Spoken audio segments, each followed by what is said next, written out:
Halo, perkenalkan, kami dari kelompok 4 untuk menyatakan Aulia Fitriati dengan NPM 19 10 10 41 Aprilia Afinia Ratu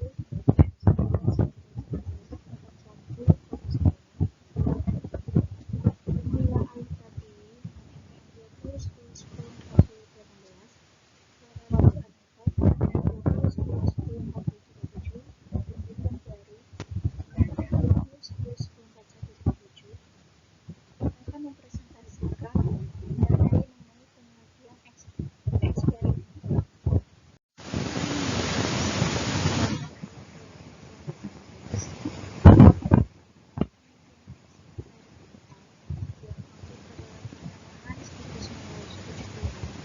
Penggunaan subjek sebagai peserta dan pendamping untuk memberikan kualitas eksternal yang diberikan oleh penelitian atau penelitian. Akibatnya, sebagian besar jurnal telah menyatakan preferensi untuk penggunaan revisi dalam setiap penelitian eksperimental. Hal ini sudah berjalan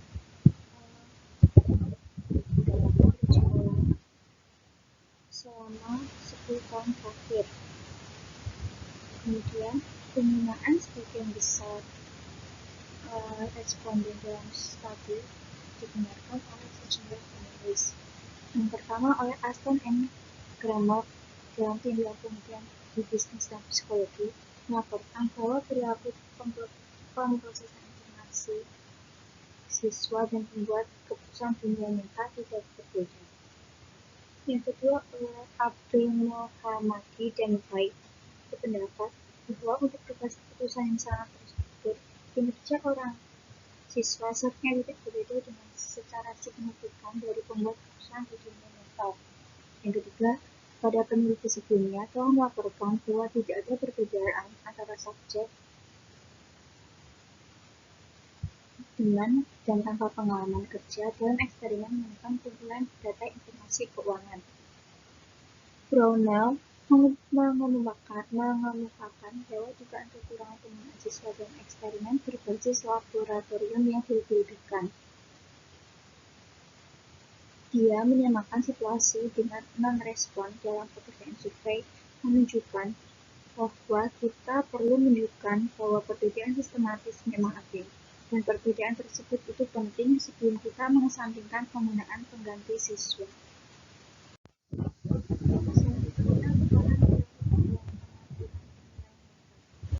Untuk mengambil keuntungan dari kekuatan potensial pengaturan eksperimental dalam mewujudkan stok akibat, kerangka teoritis yang dikembangkan dengan baik sangat penting. Setelah kerangka teoritis telah ditetapkan, peneliti dapat memutuskan variabel mana yang harus dimanipulasi dan itu. Di penelitian eksperimental awal dalam aplikasi dikritik karena pendekatan teoretikalnya. Teori berbasis ekonomi juga telah berkembang untuk menjelaskan pengaturan eksperimental dalam aplikasi manajemen. Selanjutnya, mengenai penanaman penilaian dalam konteks tugas tertentu. Pertanyaan tentang konteks merupakan ancaman yang berpotensi besar terhadap kualitas eksternal penilaian dalam tugas-tugas eksperimental. Eksperimen yang dirancang dengan baik harus mencoba untuk mengatasi masing-masing masalah. Tetapi meskipun demikian, tetap sulit untuk mengontrol semua variabel asing potensial dengan sukses dengan kapasitas 100% dalam percobaan apapun. Perhatian besar harus diberikan dalam menyusun literatur temuan komparatif untuk mendukung arah penelitian tertentu, terutama tanpa kembali ke makalah yang asli. Temuan yang tidak konsisten atau kontradiktif mungkin disebabkan oleh perbedaan konteks penelitian daripada variabel kunci yang telah dipermasalahkan. Kemudian, peran intensif bagi kesehatan. Satu masalah konseptual menjadi perhatian khusus dan telah mengangkat sejumlah masalah yang terkait, seperti ketersediaan intensif untuk memotivasi peserta untuk mengeluarkan upaya dalam kinerja tugas dapat menciptakan lebih banyak masalah daripada memecahkan. Libby dan Lipa memberikan contoh menarik, yaitu di mana mereka menyarankan bahwa kebijinan konseptual yang diperkenalkan oleh skema intensif adalah dipengaruhi oleh faktor yang tidak terukur. Libby dan Love menyarankan bahwa setiap upaya ekstra yang disebabkan oleh intensif mungkin terkait dengan karakteristik kemampuan dan pengetahuan para peserta. Persyaratan etis dapat memaksakan kendala lebih lanjut bahwa sementara intensif untuk berpartisipasi mungkin dapat diterima. Karenanya, kita mungkin secara wajar mencoba untuk menghindari keterisian intensif secepat mungkin.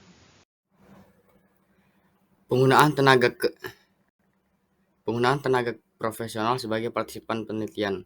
Seperti yang dibahas di atas, beberapa jurnal dan beberapa pengaturan eksperimental menuntut penggunaan peserta profesional yang terampil. Hal ini menjadi semakin sulit, bahkan di luar jurnal papan atas, untuk mempublikasikan penelitian eksperimental menggunakan khalayak mahasiswa sepenuhnya.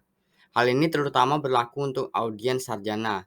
Audiens siswa mungkin masih dapat diterima untuk pelaksanaan studi pencontohan, tetapi mata pelajaran praktisi atau profesional akan diperlukan untuk studi utama. Penggunaan penipuan untuk membuat pengaturan penelitian sesuai. Fakta bahwa subjek ditempatkan dalam pengaturan laboratorium dapat menciptakan efek yang menghasilkan hasil yang tidak akan muncul di luar pengaturan eksperimental. Hal ini dapat terjadi karena berbagai alasan, termasuk di mana subjek dapat mengadopsi sikap di mana mereka mencoba untuk menyenangkan peneliti. Menurut Weber dan Cook tahun 1972 dan Stefanski et al. Tahun 1992, melaporkan situasi di mana peserta dalam eksperimen ingin membantu eksperimen dengan tampaknya mencoba untuk memberikan apa yang diharapkan dari mereka. Dalam keadaan seperti itu, mungkin perlu untuk menipu subjek mengenai tujuan percobaan, sehingga mereka tidak mengetahui hasil prediksi dari penelitian. Untuk memberikan hasil yang valid, jadi Smith dan Tafel tahun 1996 menginformasikan subjek mereka bahwa mereka membuat penilaian pada 60 perusahaan terpisah. Untuk mengamankan keputusan terpisah, untuk masing-masing dari 20 kasus perusahaan yang dipekerjakan dengan 3 perlakuan berbeda, hanya setelah percobaan selesai, penipuan terungkap. Perilaku seperti itu bagaimanapun dapat menimbulkan sinisme di antara para peserta, sehingga mereka berada dalam keadaan seperti itu, ketidakpercayaan tentang pengaturan yang mungkin menghalangi partisipasi di masa depan. Desain eksperimental. Menurut Trotman tahun 1996, mengikuti Campbell dan Stanley tahun 1963 dan Libby tahun 1981, menyarankan sejumlah alternatif sederhana, yaitu desain grup kontrol, prates atau pasca tes. Subjek secara acak ditugaskan untuk perawatan, yaitu untuk berbagai tingkat variabel independen atau penjelas. Untuk dua tingkat variabel independen, X1 dan X2, atau salah satunya mungkin kelompok kontrol tanpa pengobatan. Dua hasil yang sesuai diamati, 001 dan 02, katakanlah. Hasil ini diukur setelah masing-masing subjek menerima perawatan. Perbandingan 001 dan 002 akan mengungkapkan dampak dari perlakuan yang berbeda. Desain kelompok kontrol prates atau pasca tes. Subjek diukur untuk melihat bagaimana mereka bereaksi terhadap perawatan berturut-turut. Tetapi kali ini, desain eksperimental sebelum dan sesudah digunakan yang memungkinkan desain penelitian untuk mengontrol perbedaan individu. Perlakuan X1 diterapkan pada subjek, menghasilkan hasil yang diamati, yaitu 001. Pengobatan lebih lanjut X2 atau yang mungkin sesuatu sederhana seperti penyediaan informasi tambahan, kemudian diterapkan pada subjek dan hasil baru, yaitu 002 dan diamati, memfasilitasi perbandingan dua hasil yang diamati.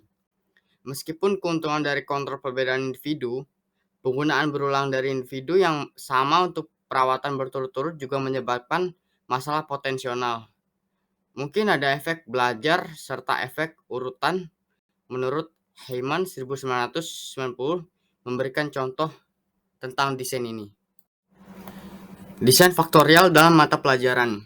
Seperti halnya desain yang lebih sederhana, kami juga dapat memperkenalkan desain faktorial sebelum dan sesudah. Sedangkan dalam desain antara subjek hanya menerima satu perlakuan. Dalam desain dalam subjek, setiap subjek menerima semua perlakuan berturut-turut. Ini merupakan apa yang sering disebut desain tindakan berulang.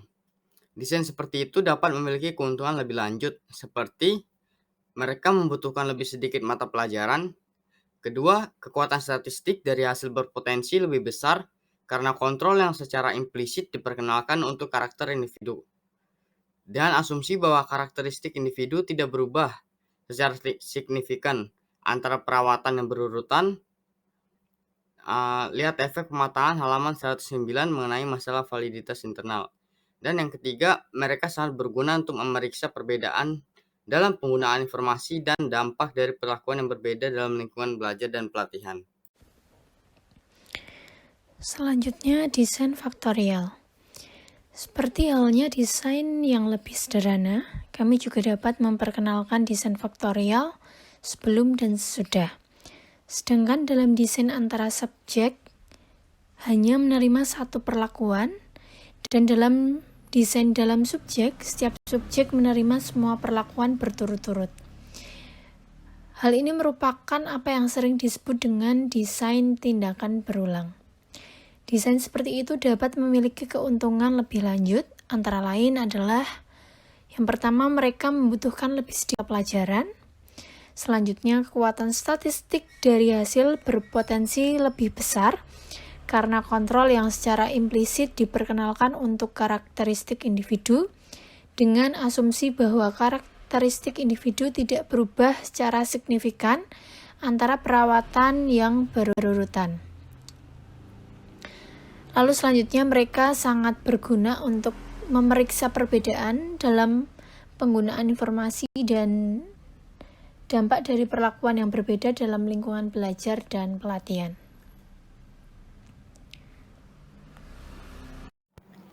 Tetapi, ada juga sejumlah kerugian berpotensi serius terkait dengan desain penelitian ini, yang telah diidentifikasi oleh Brownell tahun 1995, yaitu pada halaman 11, dan Trotman tahun 1996 pada halaman 30, yaitu efeknya. 1. Efek permintaan, sehingga subjek dapat mengumpulkan rincian percobaan. Dan kedua, salah satu kelemahan utama adalah bahwa variabel subjek tidak dapat digunakan sebagai variabel penjelas dalam desain dalam subjek karena karakteristik individu tidak dapat diubah di seluruh perawatan. Dan yang ketiga, efek latihan, sehingga perilaku subjek berubah saat eksperimen berlangsung. Mereka dapat tampil lebih baik karena pembelajaran keterampilan dan akumulasi pengetahuan, atau lebih buruk karena kelelahan atau berkurangnya antusiasme. Dan yang keempat, efek bawaan, sehingga cara penanganan kedua dipertimbangkan sangat bergantung pada pengalaman dari yang pertama. Misalnya dalam tugas prediksi kegagalan berturut-turut, harapan dibenarkan atau sebaliknya, bahwa jumlah kasus yang gagal akan identik. Ini mungkin berarti bahwa pengambilan keputusan independen mungkin tidak mungkin dilakukan tanpa menggunakan langkah penyeimbang yang terkait dengan penataan ulang tugas. Dan yang kelima, efek statistik. Asumsi kesetaraan varians dilanggar dalam analisis varian dalam subjek atau ANOVA, membuat uji F menjadi bias. Hasilnya mungkin tidak serius, tetapi harus diakui dengan melakukan pemeriksaan alternatif. Dan yang keenam, efek Q-salience, sehingga jumlah variabel yang menjadi fokus dalam eksperimen dalam subjek akan lebih sedikit daripada eksperimen antar subjek yang sesuai. Tetapi dalam penjelasan sebelumnya, terdapat juga sejumlah kerugian yang berpotensi serius terkait dengan desain penelitian tersebut. Dan berikut telah diidentifikasi oleh Brownell dan Trotman. Yang pertama, efek permintaan, sehingga subjek dapat mengumpulkan rincian percobaan. Lalu yang kedua, salah satu kelemahan utama adalah bahwa variabel subjek tidak dapat digunakan sebagai variabel penjelas dalam desain dalam subjek karena karakteristik individu tidak dapat diubah di seluruh perawatan. Lalu yang ketiga, efek latihan, sehingga perilaku subjek berubah saat eksperimen berlangsung. Mereka dapat tampil lebih baik karena pembelajaran keterampilan dan akumulasi pengetahuan, atau lebih buruk karena kelelahan atau berkurangnya antusiasme. Lalu yang keempat, efek bawaan, sehingga cara penanganan kedua dipertimbangkan sangat bergantung pada pengalaman dari yang pertama. Misalnya dalam tugas prediksi kegagalan berturut-turut, harapan dibenarkan atau sebaliknya, bahwa jumlah kasus yang gagal akan identik. Dan hal tersebut mungkin berarti bahwa pengambilan keputusan independen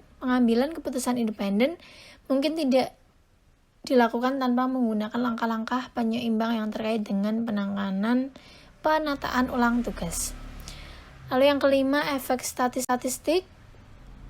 Asumsi kesetaraan varian dilanggar dalam analisis varian dalam subjek ANOVA, membuat UGF menjadi bias, dan hasilnya mungkin tidak serius tapi harus diakui dengan melakukan pemeriksaan alternatif. Lalu yang keenam, efek Salins, sehingga jumlah variabel yang menjadi fokus dalam eksperimen dalam subjek akan lebih sedikit daripada eksperimen antar subjek yang sesuai. Desain faktorial antar mata pelajaran. Trotman tahun 1996 mengidentifikasi sejumlah keuntungan yang berbeda untuk menggunakan desain faktorial jenis ini. 1. Efek interaksi dapat dievaluasi. Ini sangat penting di mana ada penjelasan alternatif yang bersaing untuk pengamatan. Dan yang kedua, variabel pengganggu yang berpotensi. Misalnya jenis kelamin, pengalaman kerja, dapat dipertahankan konstan di dalam sel sehingga pengaruhnya dapat dievaluasi. Dan yang ketiga, validitas eksternal. Berpotensi dapat ditingkatkan dan temuan yang menunjukkan efek serupa di sejumlah karakteristik subjek. Dan yang keempat, desain semacam ini lebih ekonomis daripada desain post-test only yang lebih sederhana dalam penggunaan mata pelajaran.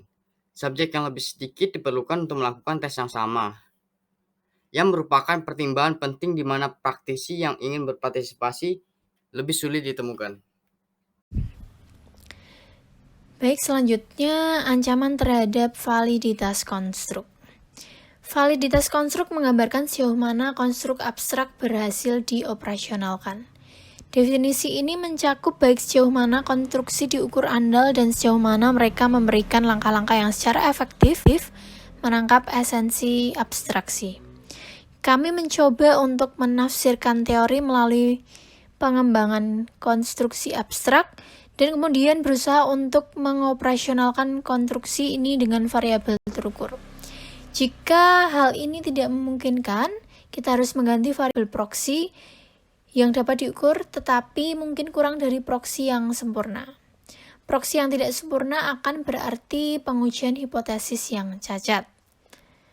Untuk mengatasi hal tersebut, maka terdapat 3 cara, yaitu yang pertama, tentukan variabel-variabel yang keduanya dapat diamati dan terkait dengan konstruk, dan hal tersebut memberitahu peneliti item mana yang akan diukur dan dievaluasi pada langkah berikutnya.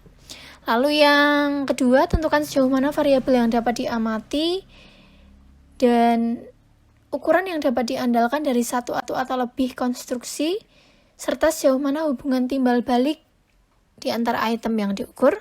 Lalu yang terakhir, tentukan sejauh mana ukuran konstruksi yang digunakan akan menghasilkan hasil yang diprediksi.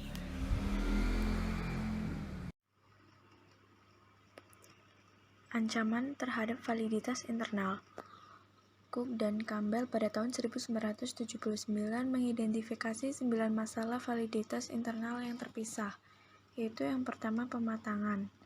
Ini menyangkut dampak apapun yang terkait dengan berlalunya waktu yang akan berhubungan dengan perubahan subjek antar eksperimen berturut-turut atau bahkan selama eksperimen tunggal atau wawancara.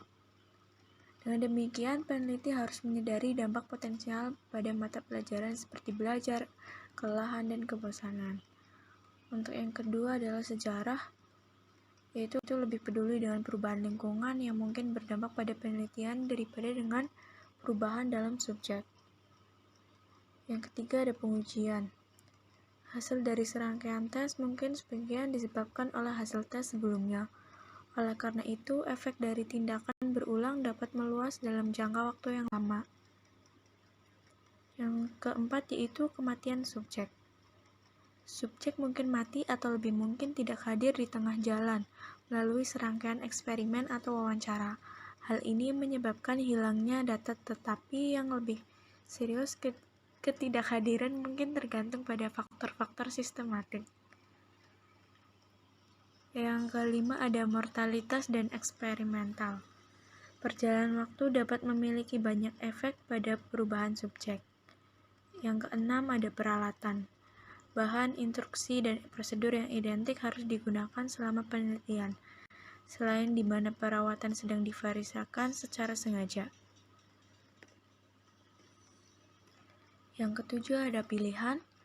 Subjek harus dialokasikan secara acak ke sel atau kelompok untuk tujuan perbandingan, tetapi mungkin tidak mungkin dicapai dalam praktik atau tidak cukup untuk mengontrol semua variasi dalam sampel. Yang kedelapan ada regresi statistik. Akan ada kecenderungan statistik untuk hasil berturut-turut dari individu untuk mundur menuju mean.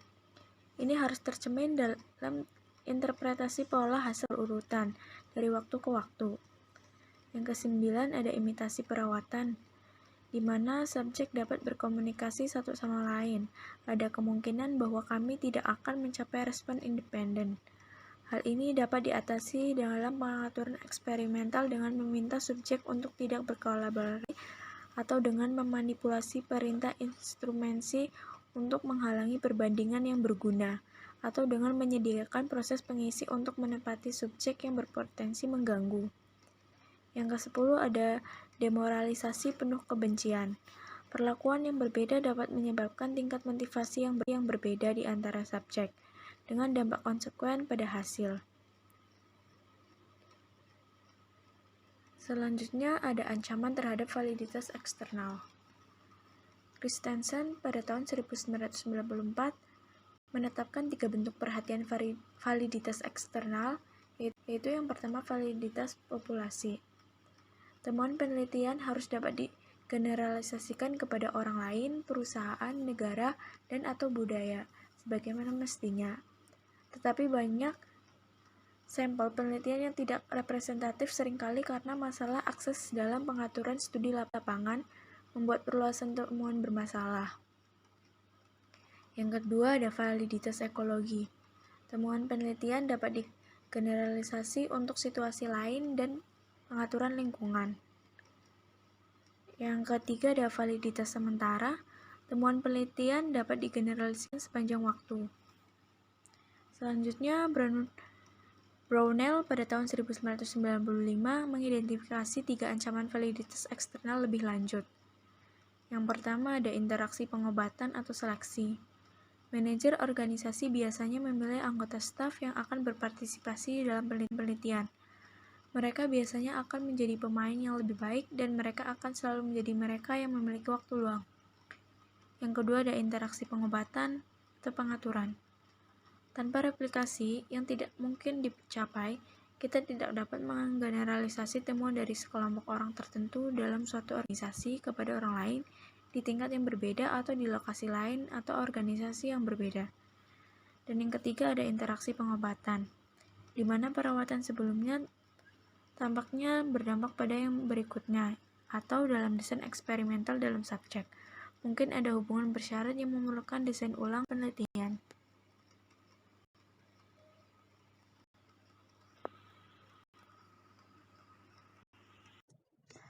Penelitian kuasi eksperimental. Eksperimen Hawthorne menurut Mayo dan Routledge, Berger dan Dixon tetap menjadi indikator klasik tentang apa yang bisa salah dalam kondisi eksperimental ketika perencanaan tidak cukup mengantisipasi berbagai kemungkinan tanggapan.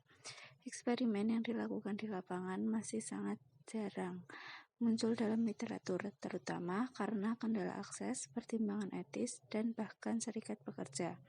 Eksperimen dilakukan pada periode 1927 sampai 1932 di karya Hawthorne Western Electric di Chicago dan memberikan hubungan sebab akibat yang seharusnya antara produktivitas sebagai variabel dependen dan kondisi kerja fisik, yang berakhir didefinisikan dalam hal kombinasi pencahayaan, suhu, kelembapan, dan frekuensi waktu istirahat.